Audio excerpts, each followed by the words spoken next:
I didn't care as much about being respected as I cared from the standpoint of winning about being feared and being imitated. And then respect could come after that.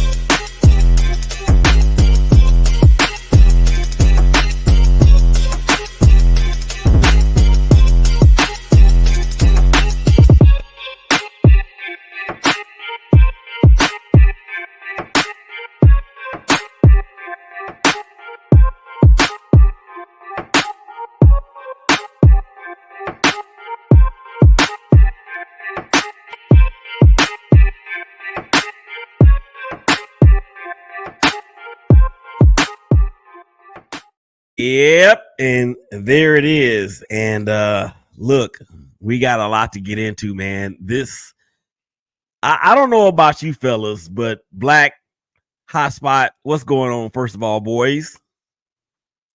What's up? And always something happening in Raider world, huh? Ain't never a dull moment. Look who it is. It is Darian in the building. Well, and then he has just left. Exactly. So all right, let's just go ahead and get into the show, man. The Raiders in week 3, 20-16 victory over Cleveland, the Cleveland Browns. Gardner Minshew, Zeus, and Madison, amongst others. Trey Tucker got the running game going. The defense played pretty good. Let's just go ahead and get into it, fellas. I don't know where y'all want to start. I don't really care where we start. Do we want to start with the obvious elephant in the room, or do we want to talk about the game first? Elephant in the room, bro. I got 30 minutes. You got 30 minutes. All right. So the 30-minute rule is in effect. Darian is back in the house. Thank you, sir. We hope you are feeling get to feeling good as soon as possible. So the elephant in the room, of course, came out on today that Davante Adams has requested a trade. This, of course, on the heels of somebody posted on social media about Davante Adams struggling in the offense and head coach Antonio Pierce going and liking the post.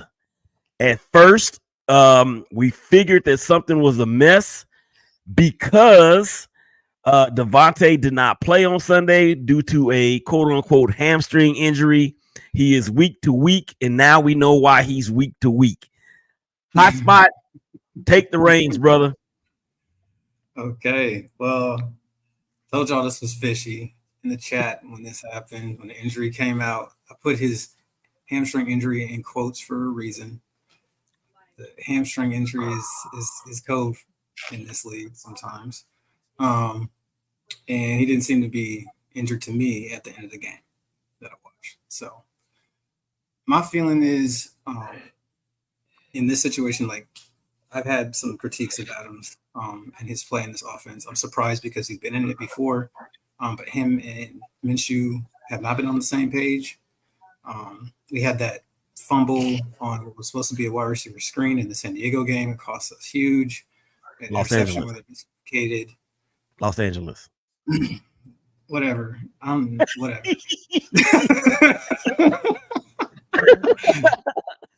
Okay, my bad. Go ahead. Whatever. I get it, man. Yeah, I'm okay with it. So those Chargers, that game, and then we had the miscommunication on the kind of lazy out when it was probably supposed to be a stop route. The resulted in interception 2 weeks ago. Some drops, right? And then you get in, look at the tape so far I looked at. I just went through the first half of the all 22 so far, but I mean, guys are open, right? Guys are getting open. Brock Bowers is ready to be number one receiver. It looks like Trey Tucker has really blossomed, He needs lots of attention and time. And then, Jacoby Myers has played with or better than Adams the whole time that they've been together at this team.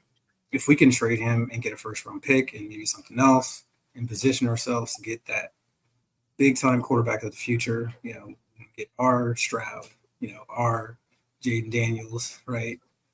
Or if the quarterback we have right now, one of them performs and to the way we think he's the dude, then we just have more picks that we can use to add around what's happening.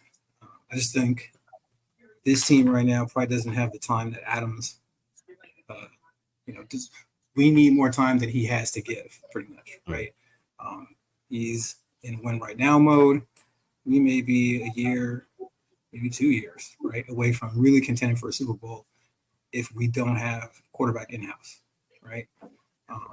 And that's his assessment, that we don't have a Super Bowl quarterback in-house. That's what I'm thinking. He's thinking, right? So, yeah, that's all I got for now. Can I go? Because I have like a timeline of all this going on. I knew this was going to happen before it was going to happen. Number one, what was the real reason why Davante Adams came to the Las Vegas Raiders, right? Mm-hmm. We all know that number one reason, right? He wanted to come play with his friend in Derek Carr. A year later, Josh McDaniels comes in, ships him out. Bring in Jimmy Garoppolo, which is not an upgrade to Derek Carr, in my personal opinion. So that's one thing that happened with this organization. We had no plan after Derek Carr, and we went out and got somebody that was subpar. Like I want to say Carr was subpar, but it's Jimmy Garoppolo. He only fit with the New England Patriots and the 49ers. Let's keep it 100 there. So going out and getting him, then you see the frustration from him last year on the Netflix show, which so many times that Shane Back Media Group came on the show and stated how frustrated he was with this offense, with this organization, and with this team. Boom. You give it his best friend, you don't give him a quarterback. Then we go into this year with a quarterback issue for a third straight year under his contract. We're making 38 million, almost 35, 30-something million a year, if I'm not mistaken. Let's just keep it funky. We knew going into this year, in the offseason, that a lot of media experts were saying Davante Adams would not be a Raider the whole season this year. And I was one of those ones that said, I thought he will. But now seeing what's going on with the business decision from AP, going on with the miscommunication between certain players in AP, like Davante Adams and Jack Jones. Jack Jones got benched the first quarter in that. So seeing a lot of things go down, I'm not surprised at this. I don't know why people feel like they need to be shocked about this. Davante Adams is up there in age. He wants to go somewhere where he could contend. At least get to an AFC championship or an NFC championship. With the Las Vegas Raiders, we're not getting either of that. So what you do is you trade him, because right now, as I'm seeing it, is that you're going to get, according to like Ian Rappaport and Adam Schefter or something like that, probably a package deal with a second round pick. I haven't seen no reports of a first round pick yet. I have not seen no reports. So a second round pick and others. I don't know what else would it be, but at the end of the day, there's so many teams out there that need a receiver right now. Mm-hmm. And Davante Adams is probably the top person on the trading block. Mm-hmm. When it comes down to it, when you don't go out and get a quarterback for your number one receiver, and you don't address the quarterback position as an organization, your best player is going to win out. Your best player at the position is going to win out. So let's just keep it realistic. Let's keep it funky. Davante Adams has not played well. We know that too. But he was on a show with Up and Adams where he addressed the situation with Antonio Pierce, like in the post of him, he won't be playing in a Las Vegas Raiders uniform. he addressed it on Up and Adams, and it said that him and AP have not talked. Mm-hmm. So since the Browns game, y'all have not talked since then? Oh yeah, it's time for Davante Adams to go. I don't want him to go because I really think he's a great talent, and we really didn't have a true number one receiver for a long time. But at the same time, you can't be a number one receiver when you really don't have a quarterback to be a number one receiver for. I mean, I understand Gardner Minshew is our quarterback, ain't no AOC is our backup, but we really don't have no qualifying quarterbacks that can take Davante Adams to the next level or take him to get him a championship. Mm-hmm. Mm-hmm. So Tokyo said, does this mean to the organization? What does it say? It says to the organization that you really didn't fulfill Davante Adams' needs of what he really wanted here as an organization. Does this mean we are trash? I don't say the Raiders are trash. We're a 500 team. We're better than some teams in the league right now, record-wise. So, for me, at the end of the day, I just feel like if Davante Adams moves on, I'm not mad at it. I won't be pissed off at it. He's going somewhere where he could win, but the Raiders can be petty and send him somewhere where another team is losing just as worse as us, because he doesn't have no trade clause like Derek Carr had. So I mean, I'm just saying, he does or he doesn't. He doesn't. Okay. He doesn't have that no trade clause. So if he did have that trade clause, he would have went to a team that he would have wanted to go to and forced to be traded to. But now it's wide open now for the Las Vegas Raiders organization to send him anywhere and everywhere in the NFL. A good team, a bad team, a terrible team. Or just stay with the Raiders and deal with our dysfunctional organization for another year. That's the options. Black, get yourself on in here. Because D said a lot. He said a lot. And of course, Hotspot said a lot too. So it's your turn to say a lot.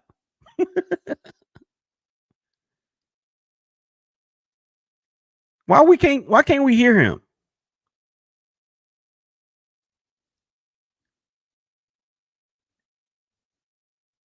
His settings are off. Okay. I will say, what did y'all think about?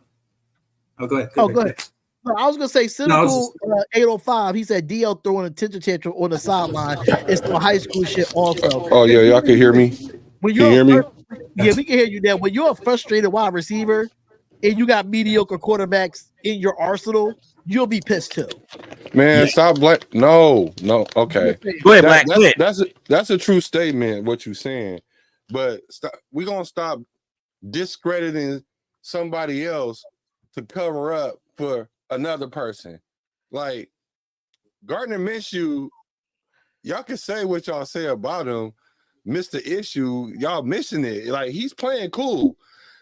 Mr. Davante Adams, that's why I was saying, like when he did what he did, the business decision that AP was talking about was Davante Adams quit on the team. That's why I was like, Davante Adams is sabotaging the team. And then when your wide receiver has a hamstring or a groin or something that you can't check out, you know that it's something going on up there. So I knew something was going on with them. Like Davante Adams is not an issue. Like we know he a baller, but right. The thing is, we like, well, it's kind of like he's in limbo. It's like we don't care if you go, we don't care if you stay. Like, so it's not like we really tripping on him like that because the pretense that he came in on is no longer. So it's like we feel like we duped you. So if you want to go on, that's cool. We already have a list of Raider wide receivers and players in general that come here that get disgruntled and then just want to leave in the middle of the regime. So, I mean, it's cool. DA, it's best that we handle it now so that way we can go on and just go on with our business instead of letting it drag out. But it's getting ugly, which is a reflection of, once again, AP, how he's handling this. Yep. I don't know if it's right, wrong, or indifferent, but it's definitely, we're putting the fun in dysfunctional. So all aboard a Raiders said that The offense looked good without one, but he was the nail in a coffin. Yeah, Now, but we can't.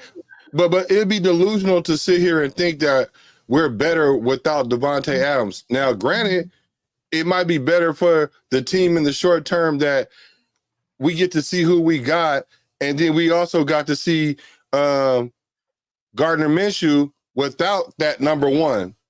Because best believe when DA leaves and we don't have a number one for real, then it's going to show. Like, we can't rely on Trey Tucker week in and week out. And it's been content creators saying we can rely on. He's a reliable. Brock Bowers would be a reliable source, but he's a rookie. You put too much pressure on him, in my opinion. As a rookie, he's looking good, but I think you put too much pressure for him to. Oh, he's going to be the replacement for Davante Adams. He's just not. No, you don't replace the number one wide receiver with a number one tight end anyway. Exactly, you don't. All right, so let's look at it from this standpoint. Y'all all make valid points. I mean, very valid points. And shout out to everybody in the chat once again. Raider Nation, y'all have outdone yourselves by showing up the way that you have. And there's a lot of different sentiments in the chat about what's going on. Number one, when Derek Carr left, we knew that the end was near. Just like D said, the end was near.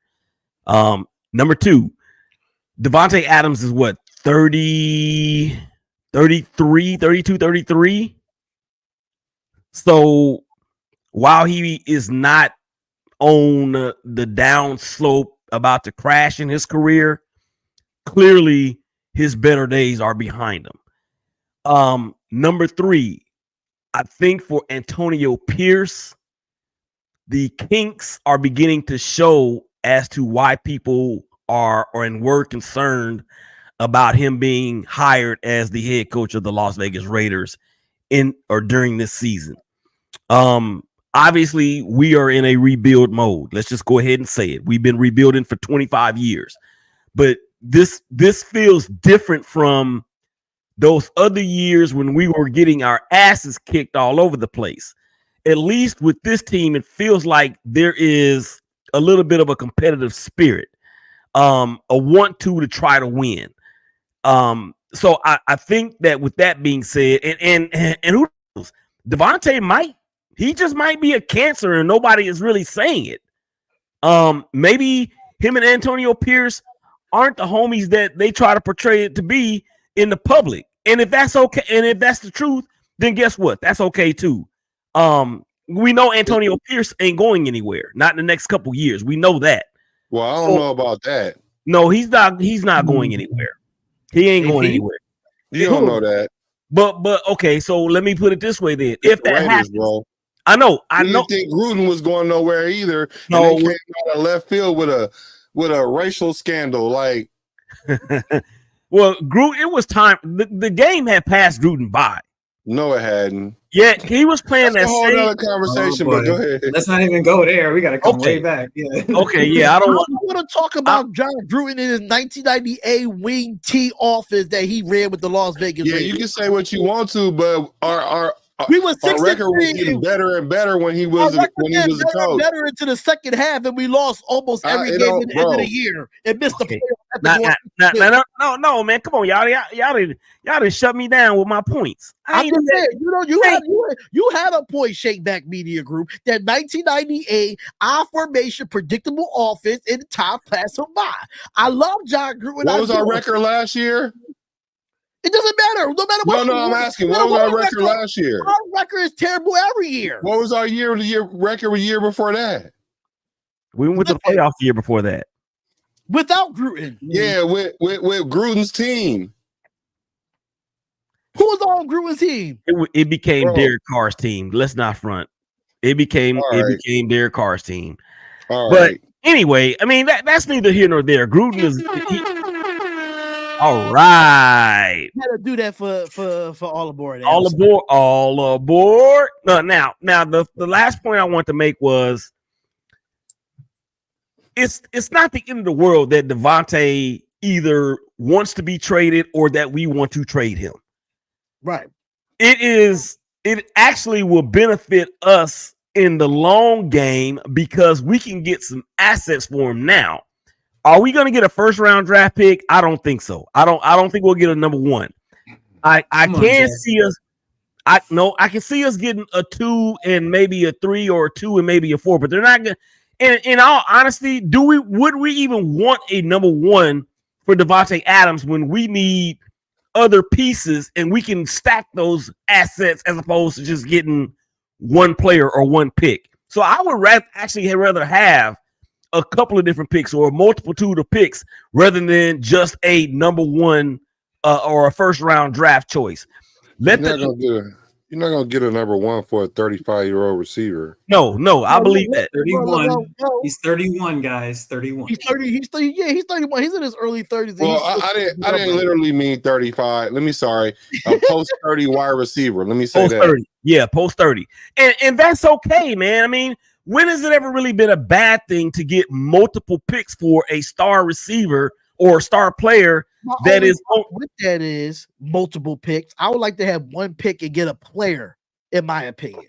Because man, we need to stop looking for our solution in the draft. That's what I know we need to stop doing. Because we don't draft well like that. We don't. Our draft, we don't really. Yeah, we don't. But if we go get a second round pick, if I am the New York Jets, send Hassan Reddick to us for Davante Adams in a second round pick. I'll do that. That would be doable. That would be doable. A second round pick and a player instead of 2 or 3 multiple picks, and we don't know what's going to happen with them picks. Right. But what I'm saying, I agree with that. You need the quarterback. Yeah. But the quarterback is going to have to be addressed in free agency, y'all. It's just what it is. I don't see the Raiders being this top is why 3 we in the always draft. end up here.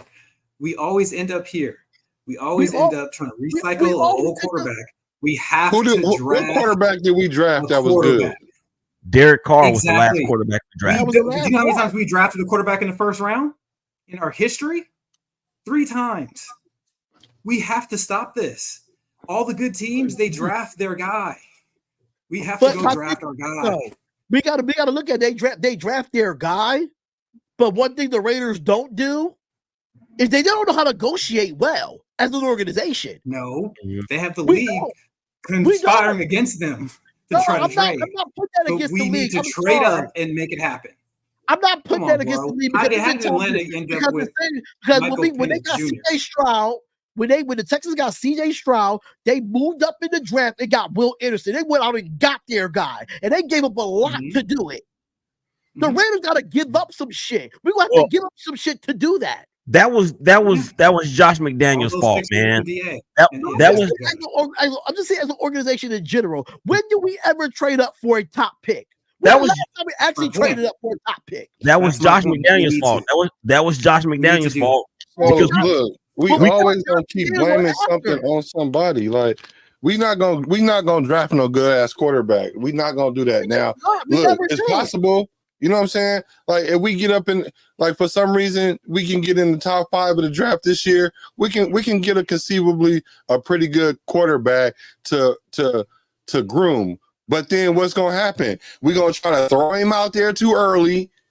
That's what we're gonna do, man. Like we don't none of us know what the blueprint is to fix this because they've been doing it for 30 years. All I'm gonna say is this. Watch other teams that win. I think Rich Gannon was our best quarterback, and I'm gonna just say this. Y'all see how Jaden Daniels playing under Cliff Kingsbury's offense. I'm just saying. Thank you, Raiders, for trying to underpay an OC. Thank you. That's not what that's all I'm gonna say. They weren't going to be able to trade up for Jaden Daniels, and he knew that, so he left to somewhere that would be able to have Jaden Daniels because that's what he. At this point, the only way the Raiders are getting a top 5 pick or a top 3 pick if we just lose the rest of our games. That's the only way. Trade the picks for him and trade.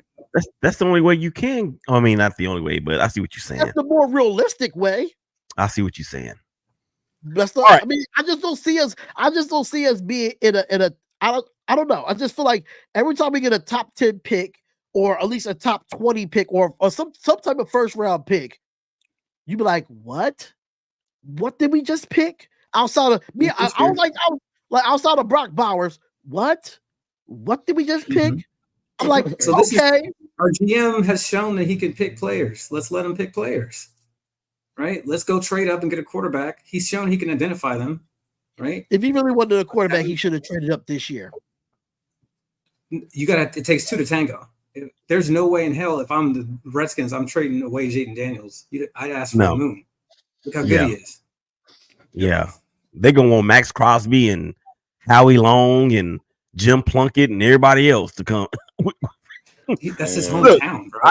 I just read something, right? So Adam, so Davante's contract carries a $13.5 million salary cap for this season. If he was traded this week, and that number would drop to under $1 million. 900 by the end of this week. Yeah, if he's traded this week, which we don't know if that's going to happen, but if he is traded by the deadline, which is November the 5th, he will still get $36.25 million, but it's non-guaranteed. So the Raiders need to try to get this dude out of the building sooner than later. He on his way out. He didn't play last week. Yeah. And if he don't play this week and the Raiders win, then he might as well don't play. Right. I agree. They're gonna do him like they did Derek Carr. Yeah, but then, yeah, they do him like Derek Carr. But the thing is, it's kind of like get him out the building right now. Like it's like holding on to.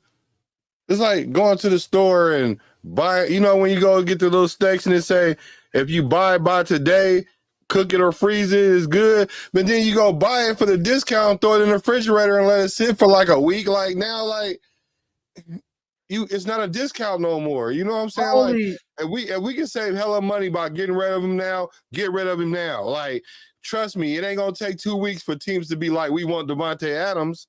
There's teams out there that need a receiver right now because their receivers are going down. I'm not gonna be honest with you. Like Baltimore probably gonna be looking for a receiver. Buffalo's gonna be looking for a receiver. Unfortunately, I don't want it to happen, but KC is looking for a guy. They won't trade. They better not trade him again. I'm just saying that teams that actually need a receiver, and then you just never know. The New Orleans Saints might pull it the fuck off and have him go down to New Orleans and be with Derek Carr. Who knows? Do now. Let's go there. Let's go there, boys. Let's go there.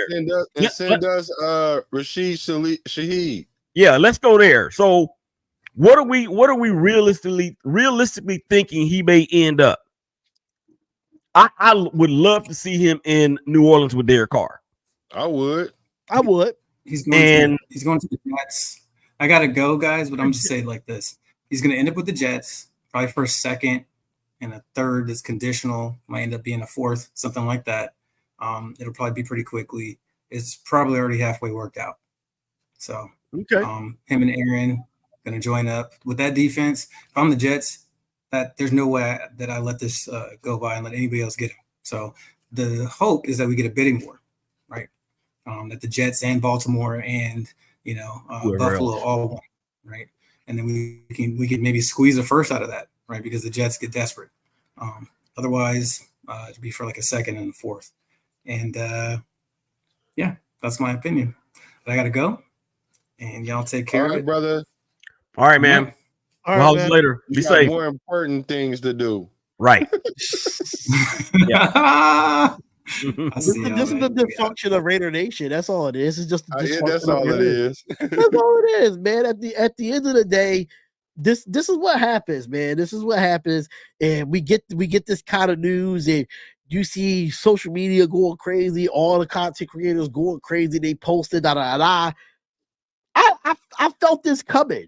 I felt this coming. I just knew it was going to happen, but if you want to go into bidding wars, it's a lot of teams that can use a number one receiver, especially in the AFC. Unfortunately, it's one team that's probably one of the smartest organizations in football is the Pittsburgh Steelers. Now, the Pittsburgh Steelers are a smart organization. They know how to trade for players. You see what they did with Justin Fields and Russell Wilson, right? You see how they traded for both of those quarterbacks already. And you got a good defense over there with TJ Watt. And then on top of that, George Pickens is coming into himself, and you can really help out George Pickens in that receiving core. That's one. to the Buffalo Bills. Now, they need a number one receiver after trading Stephon Diggs to the Houston Texans. So let's just make that very clear there. Baltimore Ravens, they definitely need a number one receiver. Zay Flowers is a number one right now, but he's just too short, in my opinion. He's fast, but he's just too short. I think Davante Adams will definitely take a lot of load off of him. There's so many teams out there, especially and they even talked about the Detroit Lions for Davante Adams. I said the Lions are a smart team too, but I don't see that happening. Philadelphia Eagles, I see why the Philadelphia Eagles want to say that because Devontae Smith is out and AJ Brown's kid never stay healthy. I see why that, but I don't see them going to the Eagles too. But at the same time, Howie Roseman is really smart. He's been really smart of a GM so far in the last couple of years with his draft picks and stuff. But it's a lot of teams out there that could use Davante Adams services. But for me, you want to go with caliber teams that's actually going to win right now. Probably the Jets if Aaron Rodgers stay healthy the whole year, God forbid. Or he goes to a team like Buffalo. Buffalo is another team that could contend. But it really depends. It just really depends on what we get back in return and how much we get back in return for it. But I hope there's a player involved. Mm-hmm. Black. So what are your top three destinations for Davante? I mean, like if I'm gonna pick with my heart, I'm gonna say, of course, send him to New Orleans or send him to the Jets.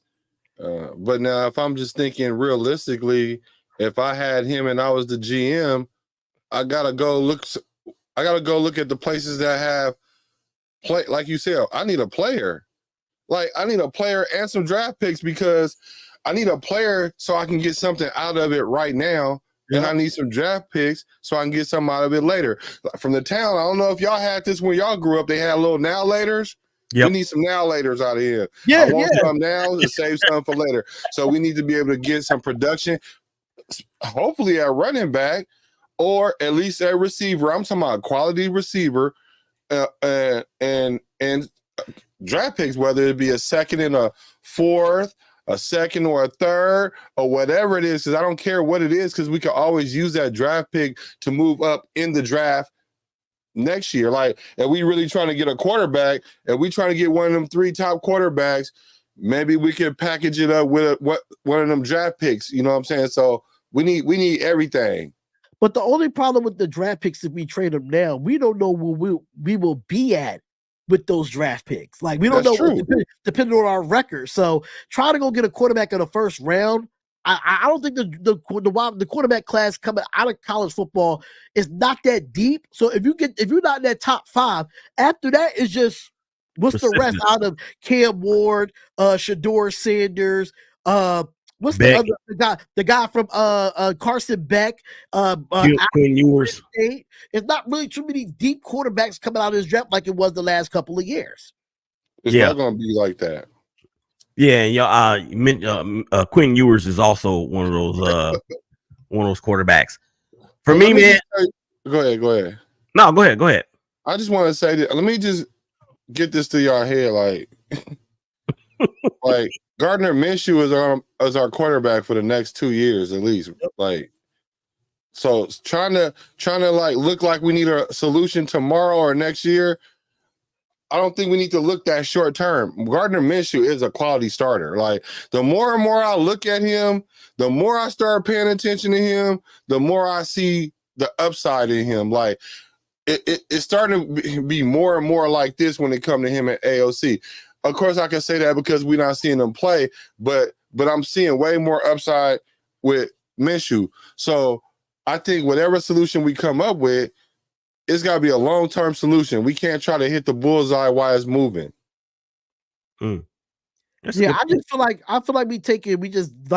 we just try to put a Band-Aid on all our struggles because it's more than just the quarterback that need position needs. Like when it comes to positions, like I'm gonna be honest with you, like I see you can go out in the draft and get a receiver in the draft. That's not really rare. It's not really like, well, it's a diamond. It's like, oh, this is a diamond in the rough type of player. Oh, this is the best player at that position. You could get wide receivers in the 5th round and they still be a good receiver in the league.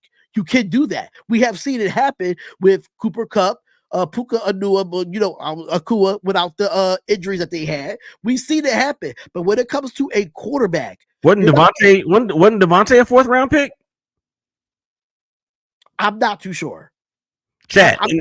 In the chat. Somebody tell us what round Davante was drafted in. I can find out for you right now. You want to give the chat a chance to interact. Listen, they already interacted without me even saying anything. You're right. I'm saying. I'm just saying. Here's the 2nd round pick in 2014. 53rd overall. 2nd round pick. Okay. Oh, it was Derek Carr. No, they both were drafted in the 2nd round. Okay. Number 1 pick in the 2nd round. That's kind of like 1st roundish. Well, he's 50. He was 53rd overall. So that's towards. No, that's not the 1st round of the 2nd pick. That's towards the end of the 2nd round. That's the 2nd. What? I'm talking about Derek Carr. Wasn't he the 1st pick in the 2nd round? Yeah, Derek Carr was. Yeah, Derek Carr was. That's how I was talking about Derek Carr. Oh, yeah. Okay. So Davante, number one, I hope the Raiders don't trade him to a conference foe. No, we ain't that stupid. Not that. I mean, hey, we've seen. Hey, we are the team that selected Jamarcus Russell number 1 overall and saw the dude eating cheeseburgers on the sideline. Don't do Jamarcus Russell like that. I mean, he got paid. I'm gonna be honest with you. When I saved it, when I found out we was going to pick Jamarcus Russell, I knew that he was not going to be great coming out of LSU. He had a big arm. He had no mechanics. None. And he couldn't read defenses. But anyway, that's another thing in itself. I like what you guys are saying in terms of getting a player and a pick. There's certain positions that you can find somebody. You can find a running back. You can find a receiver. Where the premium positions are people that stop the quarterback from getting tackled and tackle the quarterback. The people that stop receivers from catching the ball down the field. Those are the premium positions, and of course a pass rusher. Since we don't know what's going to happen with Tyree, I feel like our offensive line is going to gel with the youngsters that we have selected in this past draft. I think that they're going to be okay at some point in the future. So I'm not really as worried about that in the long run as I am right now. I think the defensive line with Max and Christian, they're going to be the anchors. We obviously need a linebacker, a playmaking linebacker, one that can cover and one that can run downhill and tackle. Because that doggone Luke Masterson is garbage. Don't do Luke. Garbage. Don't do Luke. I seen that dude get spun around like that dude from the Cowboys did when Barry Sanders hit that spin move on him in this game. He's garbage. He ain't garbage. He just ain't the best. I told you we can't have 2 white boy linebackers. Well, then Spillane ain't going nowhere. We don't need to get rid of Spillane, so Masterson needs to go. Because I can say the same. Spillane be getting spun around too, but the thing about Spillane is he ought to make a play though. That's the cool thing about him. He'll make a play though. So it's just that your boy is just not him yet. But I wouldn't say he's garbage. Can I tell you something? All aboard day. I was not 12. I was actually what? In 8? 2000, no, I wasn't 8. In 2007, I was 19. I was 19 in 2007. I'm 38 right now. So I knew about college football back then. I knew about college football now. He's trying to flex. To keep it solid though, you really in tune with that college football. You are. I'll give you that. But the thing about it is, we all knew Jamarcus wasn't like the best all-around quarterback. The reason why they drafted him because he can throw the vertical ball. I mean, like it wasn't that complicated. That was Al Davis's speed. Yeah. So anyway. I'm just a little biased to Jamarcus because my family is from Mobile and Pritchard, Alabama, and all that. And and it was a big thing for him when that happened, but just like any quarterback, you can fumble the bag, and when you're the number one pick, it's just the magnifying is a little bit hotter. You know what I'm saying? So he blew his own situation there, but he could have worked though if he just wasn't on lean. And I remember when Jamarcus came to the league and they put him in the starting lineup. I think that first game he started was against Kansas City, and they had to shrink the playbook down to half the field. Do your half a field read. If it's not there, either throw it away or get as much yardage as you can by scrambling. And I don't know. I don't even remember who our coach was at that time, but I got a question for y'all though, right? It was crazy. So if once it happens with Davante Adams getting traded, right?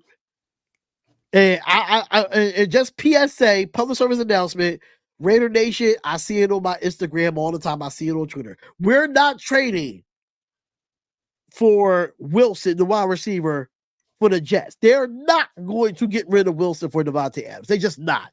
So we're going to nip that in the bud right there. But two, now for our team, who will be considered the number one receiver once Davante moves on?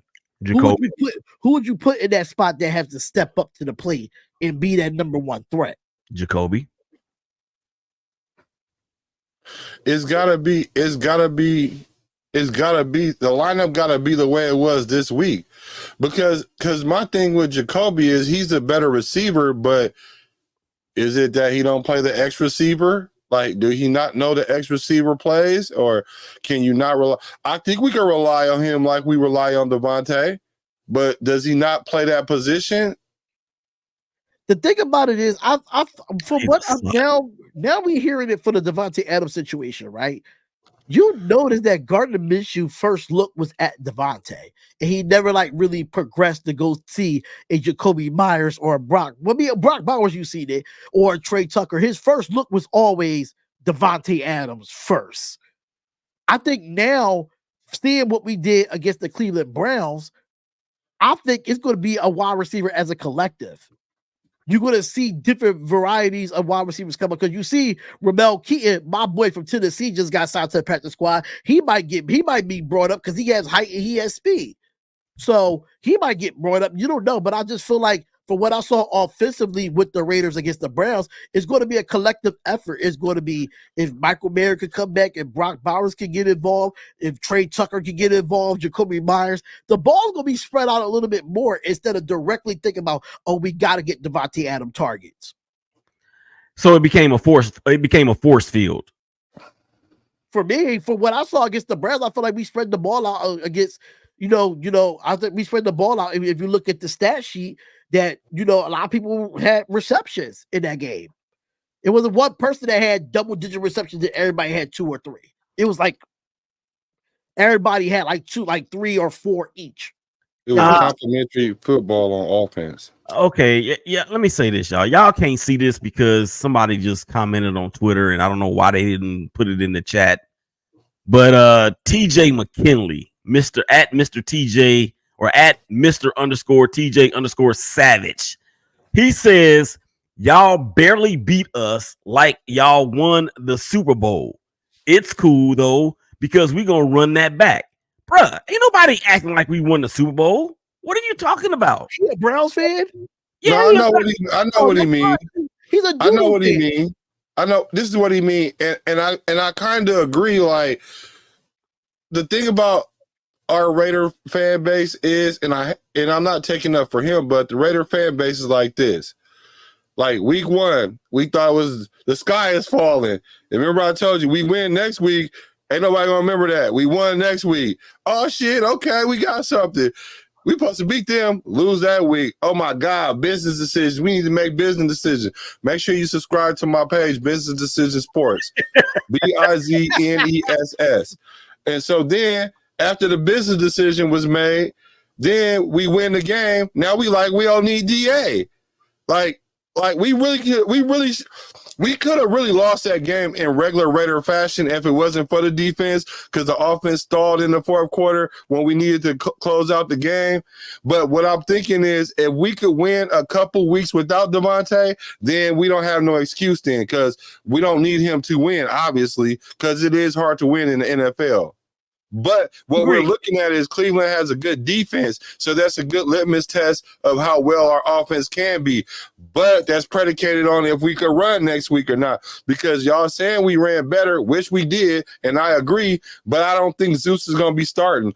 Well, no, he's going to start, but he on that ice. His ice is thin right now. I think Getsy is figuring out that he's finally let me see, he's figuring out what type of style that Zeus runs. I think he's finally figuring that out. And it's going to come over more and more and more when it comes to that running game with Zeus and Madison. Madison fits the zone read offense. He fits that. You see that. Even up the middle, he's good with that. Zeus is between the center and the guard. That's it. Not even you ain't said nothing that you ain't said since week one. I mean, but since preseason. But we have not seen Getsy do it into this game, bro. No, he finally decided to run because he saw the other young bull running. I'm telling you, he is not the best running back that we have. I'm sorry. Not saying that though. I'm not saying. What I'm saying is this: when you put Madison in certain situations that fits his suit. You don't want to put him in there where he has his weakness. You want to put him in there with his strength. And right now, Madison has the strength to carry the load right now. Zamir, listen, Zamir is not a person that's going to complain about being RB1 or RB2, because he was never RB1 in college football. Never was. Good point. So for him to be an RB2, he will not complain about it because that's what he's used to. Well, he needs to go play RB2. Well, that's the coach's decision. It is, but I've been trying to call and tell him, but I don't know what they got going on. I usually can get in, but I guess this DA thing got some things tripping. So they got all calls monitored. Everything is bugged. Quality assurance. Yeah, everything is bugged. That part, quality assurance and training purposes. Joe, I can't. But let me ask y'all this though about. Because you make an interesting point. And I just wanted to say to the dude that said that on Twitter, we're not acting like the Browns won the Super Bowl. I mean, we're not acting like we won the Super Bowl against the Browns. As a matter of fact, that's a good question. We've barely even, where's Lob? We barely even talked about the game itself. We've been talking about the elephant in the room, and we're starting to get to how the Raiders performed in terms of what they did in the running game.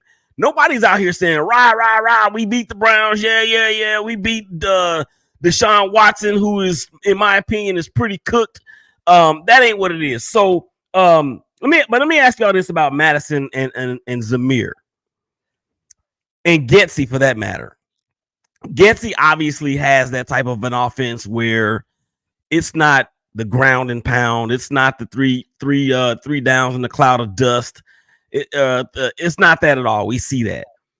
But do you guys think that he should be able to fit some things in the playbook that will play to Zamir's strength, particularly in short yardage situations where we have struggled at on third down and in the red zone? Man, Gutsy has called all kind of formations for this man.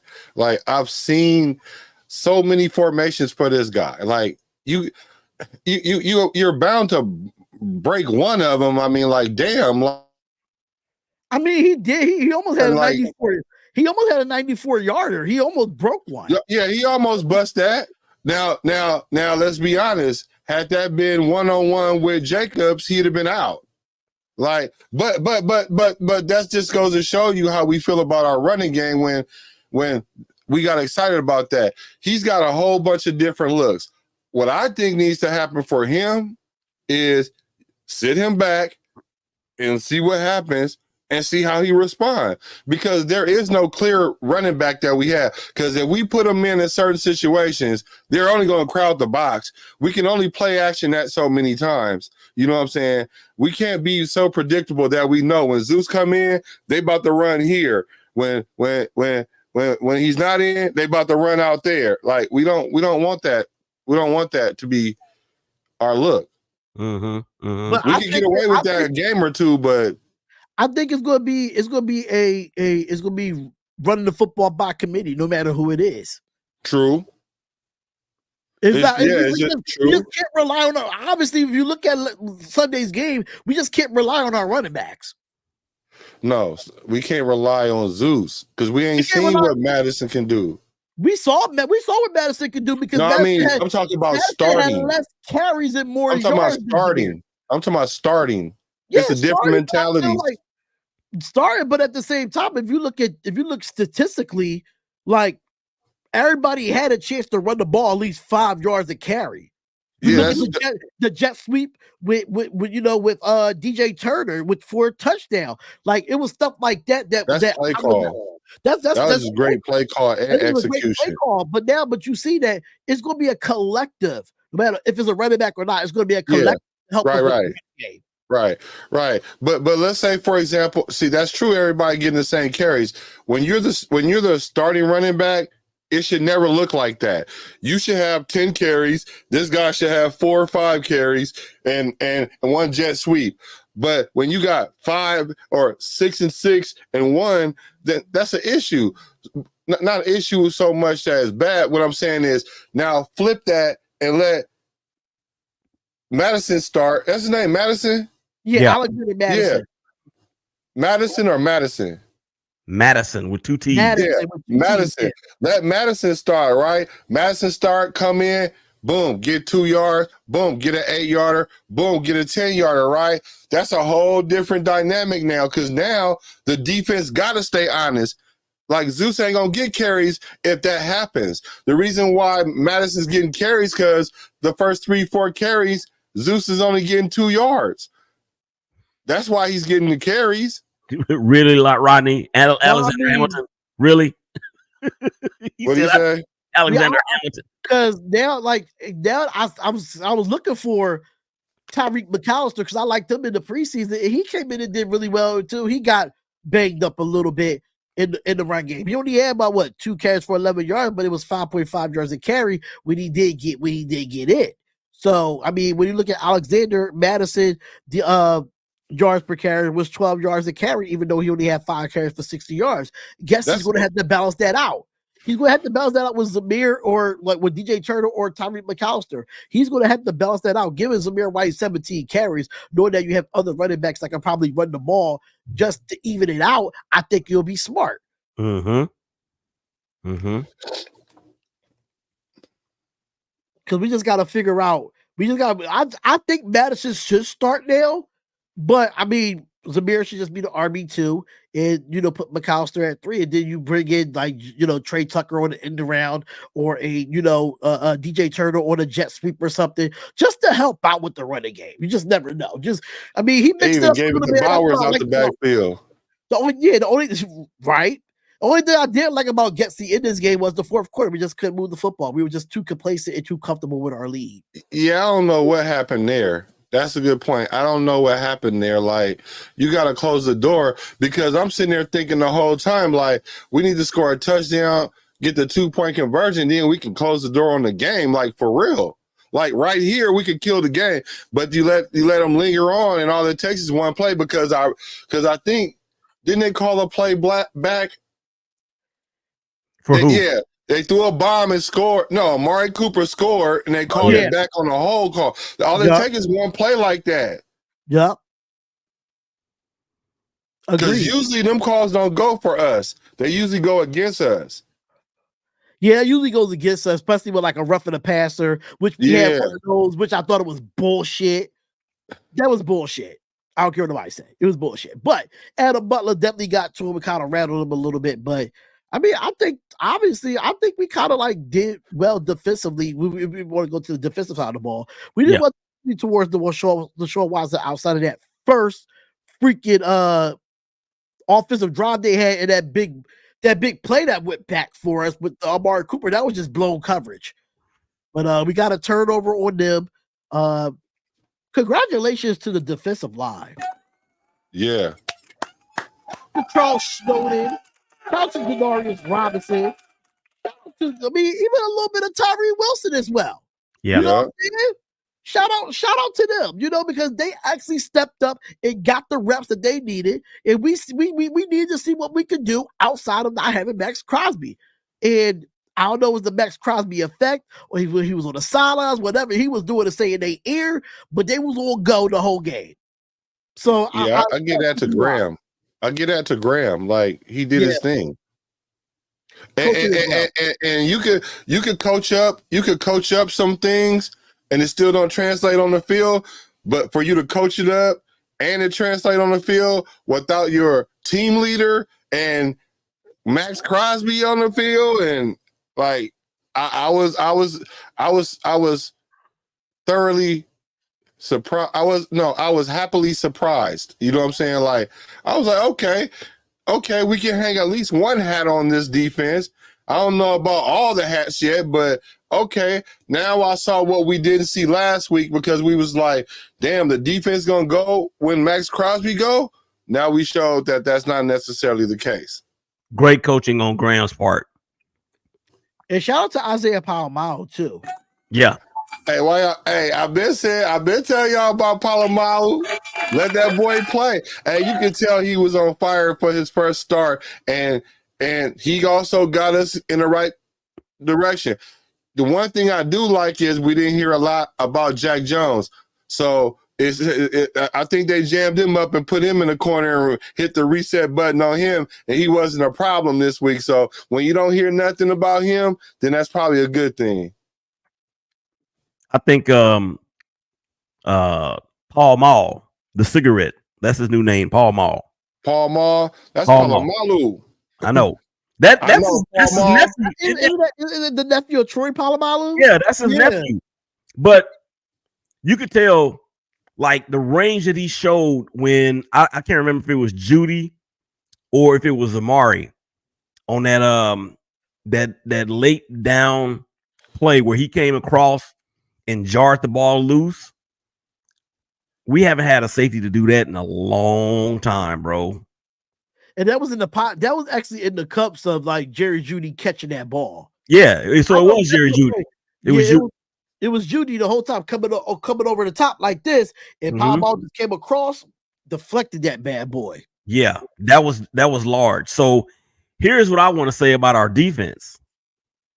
When's the last time you can say that the Raider defense saved the game? It's been a while. It's been a while. Maybe that Chargers game that put us in the playoffs. I don't know. I don't know.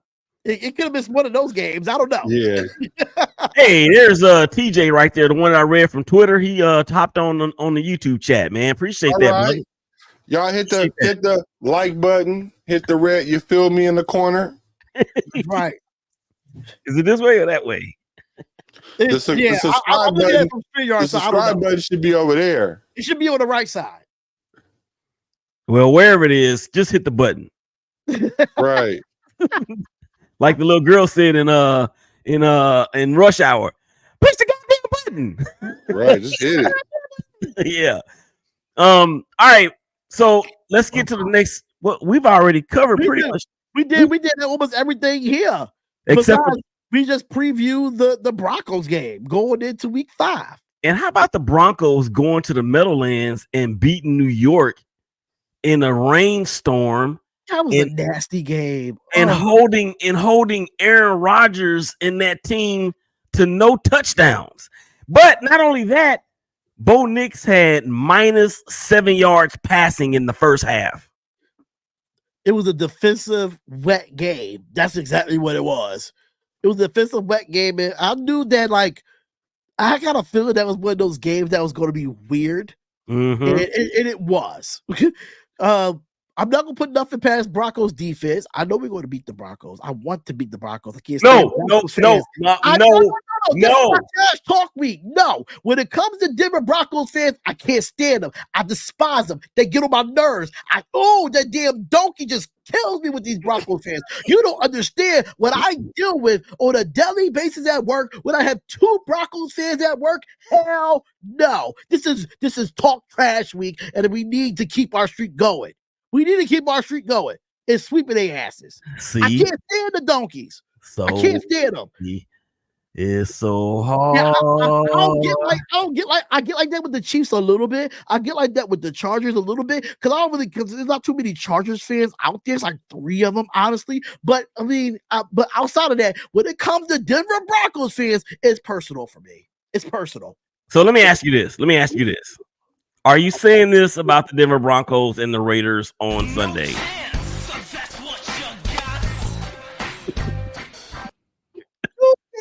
Right. Yes. I gotta watch that Vince McMahon documentary on Netflix too. I definitely gotta watch that. Mm-hmm. Yeah. So yeah. That's exactly how I feel. No chance in hell. Well, I think we said that about Carolina, and that didn't turn out too well. We said that I played that in the last show before Carolina. No, don't do that shit. What you mean? You talk about the "They Are Who We Thought We Are" clip, whatever? No, this one.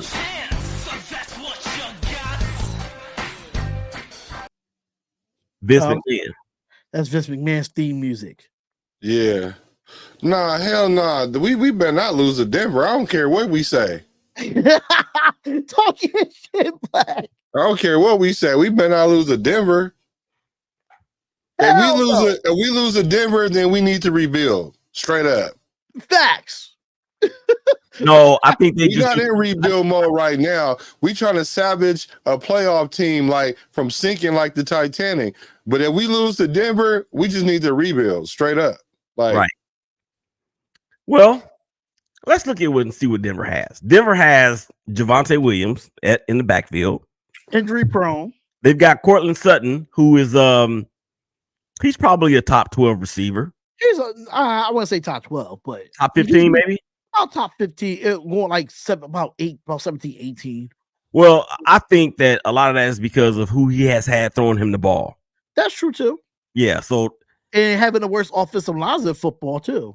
Mm-hmm. And one of their big time prize free agent signing from the 49ers, I think he's going to be out too. McGlinchey, I think he's going to be out. Okay. But I don't want to get into that because it doesn't matter. We got to show up and play. We can't just show up, man. I think we will. And I'm telling you right now, I'm really not to say that I think Davante Adams is a piece of crap, because I don't. I love his game. I respect him as a player. He goes out there. He gives the effort. He plays hard. You know, he's had some key drops here lately. But I want us to be respectful of that dude and his ability or his opportunity to win another championship or to win a championship. So if the Raiders can muster an effort like we did against the Ravens in the third quarter, and then against the Browns in the second and third quarter, put the shit all together, and guess what? We finally will have a 60-minute game. We have not played a 60-minute game all season. I'm not pressed to have the 60-minute game. What I am pressed about is because it's hard to play a 60-minute game even on Madden. Yeah. So, like, if you just come out and play big when you need to instead of fall like we used to, then I can live with that. Then when you get to the playoffs, you got to play 60 minutes. In the playoffs, you do got to play 60 minutes. And you do got to put a 60-minute game together before you get to the playoffs too. So I'm not saying what you're saying is not true. I'm just saying I think it's a lot to ask for us to play 60 minutes, and we don't even know who our running back is yet. Like, well, it could be a committee. It could be a committee for 60 minutes. No, but it's one of them that's supposed to be better than the other. Half glass full, bro. Half glass full. Let's go. What? All right. I'm all right. I got you. Mike McGlinchey just got put on. He's put on IR. He won't be returning to October 17th. Baron Browning, he's on IR. Alex Singleton's on IR. You got Tyler Batty he's questionable, and JL Skinner, the safety. He's the top. That's the top players as far as like estimate returns dates that like on the injury report so far. Only ones we really have is Mayer, Muaga, Thayer Mumford, DeCameron Richardson, and Davante Adams is the only ones we see on the injury report for both teams. So Max Crosby not on the injury list? He's not on the list? As far as of right now, no, he's not. Oh, okay. I think he said on his podcast that he said that he was going to, return back. You need to sit out. He's a one-man wrecking crew against the Broncos too. For real. I don't think I see why he missed the Cleveland Browns game, but I don't think he would have missed any division games. I feel that too, though. Yeah, I'm like, listen, if I got to play on one leg against the division rival, I don't have to do that shit. I'm not missing no division game. So J Raider 97 says Max said he's playing on his podcast, just like you said. Right. Okay, that's why I thought I saw that he said on his podcast, because I saw the clip of it on Instagram, and I thought that probably was his podcast. Mm-hmm. But I can say this about Denver, bro. They have a good defense. I'm not gonna lie. Their defense has always been good offensively. They stink. They stink offensively because I'm not a fan of Bo Nix, but the guy can scramble. But he played against a great Jets defense last week that doesn't give up a lot. They didn't do nothing though. I get that, but both defenses play well, or both offenses could get going. Number one, it was wet. Number two, it wasn't like okay, like they couldn't get nothing going because the Jets have a top 3 defense. Denver's probably like a top 11, top 12. They're not too far outside of the top 10, if I'm not mistaken. But Denver's defense is pretty good. And if you look at the games that Bo Nix did play, I'll be doing a quick preview of this. His first game against the Seahawks, he was 26 of 42, 138. He had 2 interceptions. And then he was 20 of 35, 246. He threw 2 interceptions. And then he was 25 of 36, 216, and no touchdowns, but they still won 26-7 over Tampa Bay. And Tampa Bay just blew out the Philadelphia Eagles this past week. And then he only was 20 for 25, 60 yards and a touchdown. 60 yards. 60 yards against a top 3 defense, possibly a top 2 defense. You tell me a quarterback that's going to throw 300 yards on the Jets. I'll wait. The only person that probably could do it is probably Patrick Mahomes or Jared Goff. I don't see any other quarterback in the league throwing at least 350 yards on that Jets defense. I just don't see that. Oh my gosh. Jared Goff last night. Oh my gosh. He was 18 of 18 last night. He ain't missed a throw. Yeah. What are the chances of that? Exactly. Especially for him. Exactly. So I don't see but like I said, like I really feel like we could beat the Denver Broncos. We really can. I think that it's going to be it has to be turnovers for touchdowns for us. Because this is gonna be I think it's gonna be a low score game, just like the Browns and the Raiders game. I don't see us being a high score because both defenses are good. So this is going to be some way, somehow, whoever has the most turnovers win the game. Man. No, whoever has the least turnovers win the game. How about defensively? Oh, defensively. Defensively, because it's going to be some defensive touchdowns in this game. It's going to be. Yeah, they're third in scoring defense at just under 14 a game, but they're 28th in scoring points on offense at 15.5. So what's ours though? What's ours? I don't care. Go ahead. Go ahead. I'm gonna find it. Go ahead. No, go ahead. I want to hear it. No, I'm saying I gotta find it. I gotta go get it. I'm just saying, look, this ain't Carolina where we don't know what to expect going into the game. We know who the hell Denver is. Like, I don't care. Like, there's no excuse to lose to Denver. Like, the one excuse that we had to lose to Carolina, that we lose the teams that we ain't supposed to, like, okay, we could use that. But for Denver, that never applies. None of those ever apply. Denver ain't scoring 20-something points, and we don't put up 30 on Denver, then I'm gonna be looking at us like, are we legit? Like, we could put up, and we win like 21-7. Okay, I can live with that.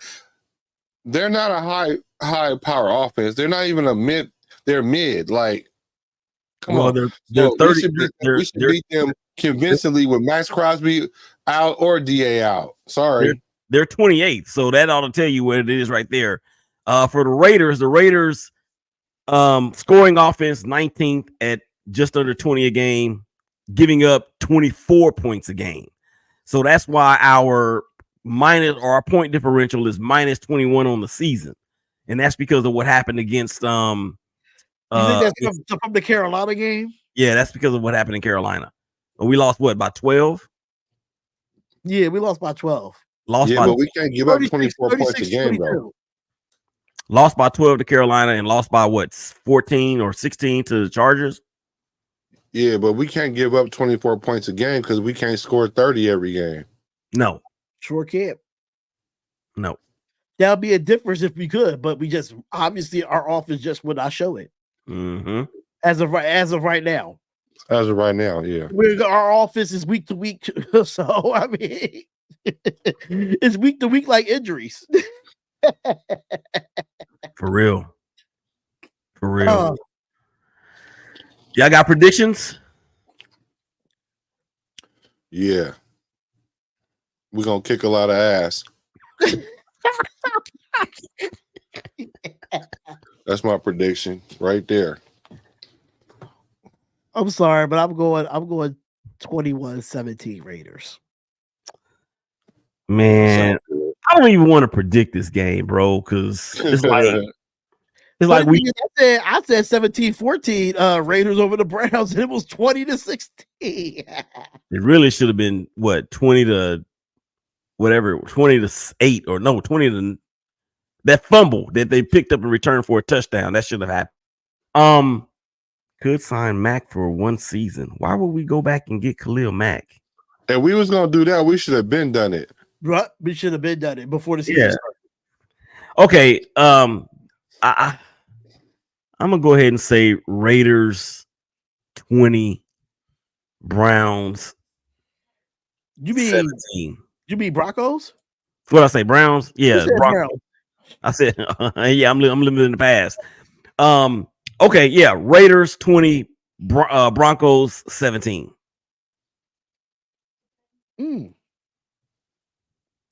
Raiders go out and get Hassan Riddick. Go get him to be on the opposite side of Max Crosby. Do it. Make the call. Yeah. The Jets playing hardball, though. You see they was trying to trade him back to the Eagles, but you can't trade somebody back to a team after they've been traded from the team. I heard about that. Yeah. That's a rule, right? You can't do that, right? That's a rule. What? You can't get traded to. You got traded from a team in 1 year and try to get traded back to the same team that traded you. You can't do that in a year span. He trying to cheat. It doesn't matter. The Eagles ain't doing well anyway. They need him though, bruh. Boy, do they need him. They need a lot of stuff. I mean, I do like our youngsters, but it would be great to have Hassan Riddick on the opposite side of backs, though. Yeah, it'll look pretty. It'll look pretty. Black, you need to go ahead and keep trying on that phone and try to get that done. Yeah, you need to keep on with that. I mean, do we need to do a call? Do we need to do a 3-way call, Black, so we can talk to the Raiders? I'm gonna just pull up. Sometimes you gotta pop up and show niggas. I'm gonna be like, oh y'all. First of all, I understand now that y'all ain't in Oakland no more. I don't have the easiest access to y'all, but now I got somebody in Vegas that'll go get the word out for me. He on his way there tonight. Hitman. Brett the Hitman. So he a little bit more diplomatic than I. So maybe he'll be able to put a bug in their ear and they hear it. So the question is, if we get a player in a pick, should we go for a running back or defensive line or O-line? I would say running back will be the third of those options. I would say we need to go get a running back right now. Honestly, I'll say defensive end then running back. One of the two. It could be either or for me. Either Running or. Like if we can get a running back in a trade with Davante Adams with the second round pick, I'm good with that. What You know running No, back? I don't think we're What gonna get a running back? running back in a trade though. Like you don't just trade running backs unless he's disgruntled or old. I mean, you just So- never know with the NFL these days. You just never know with teams. Yeah, but you gotta remember who coming to the Raiders. Like, They have no choice to come to the Raiders when they get traded. yeah, that's true. But And we don't need nobody that's on an expiring contract. oh yeah, we might do something like that though. Get We don't somebody need that. with an expiring contract. Yeah, on some weirdness. Like we'll do something stupid like that. We will. I can see that. Yeah, I can see that. Like, why would you do that? Like, and we ain't You going will to be the a Raider Super for a Bowl half this a year, right? That's crazy, man. I don't know how this is gonna play out. I'm just gonna be a fan this time and not try to predict it. You know what I'm saying? I'm just gonna be a fan of this because when DA came in, I was a fan of him and Carr, and once that got sabotaged, I was just like, I emotionally checked out. You know what I'm saying? So me, I ain't even tripping on DA one way or the other. I've lived through the Randy Moss era when he was sitting there the whole time. And I think we And traded then the him. next year he go to the New England and know the playbook back and forth and the consummate teammate and all the shit. So I watched Warren Sapp play angry that he was a Raider, but still was balling because he was a baller and still talk bad about the Raiders. You know what I'm saying? I've seen the Antonio Brown get a uniform but don't play because he didn't even make it to the first game. Like, so this DA thing ain't really like that serious It's to a me. revolving door in our receiving core as a Raiders fan. Yeah, we didn't see. Yeah, we seen Randy Moss, just what you talked about, Black, go and catch 23 touchdowns from Tom Brady and get jobbed out of the Offensive Player of the Year that they gave Tom Brady that and the MVP. I guess. Yeah, you're right. There's not a plethora of running backs, but we've seen a lot of weird shit in the NFL happen. So we've seen a lot of weird shit happen in the NFL. So, like I said, if you get in the NFL and you're on a 53-man roster, your spot is not safe. Because then when that trade deadline comes around the corner, you got to make sure you still in the same jersey by the end of the year. Right on. So that's what I've learned about the NBA as well. Like when it comes to NBA, when it comes to that trade deadline, make sure your jersey is not on while it happens, because you could be playing for the Lakers one day and then you be playing for the Grizzlies the next day. like come on. We see this happen. We see weird stuff happen in sports, man. It keeps getting worse though. I don't know about that. I don't feel as bad with this particular dysfunction as I have in the past. I don't ask me to explain it because I don't know why. I just feel like at this point, and maybe it's because as Raider fans, it continues to be the narcotic that is. Here go that word. Y'all know what it is. So maybe it's the drug resistance, or maybe it is the higher tolerance that we've grown accustomed to. But I just don't feel like that the dysfunction that we're experiencing now is like, oh my God, we're gonna have to deal with this for the next 20 years. Yeah, I don't think we're gonna have to deal with it for the next 20 years, but we gotta get something going soon. We gotta change, we gotta turn this around. As an organization, as a football team, we have to turn it around.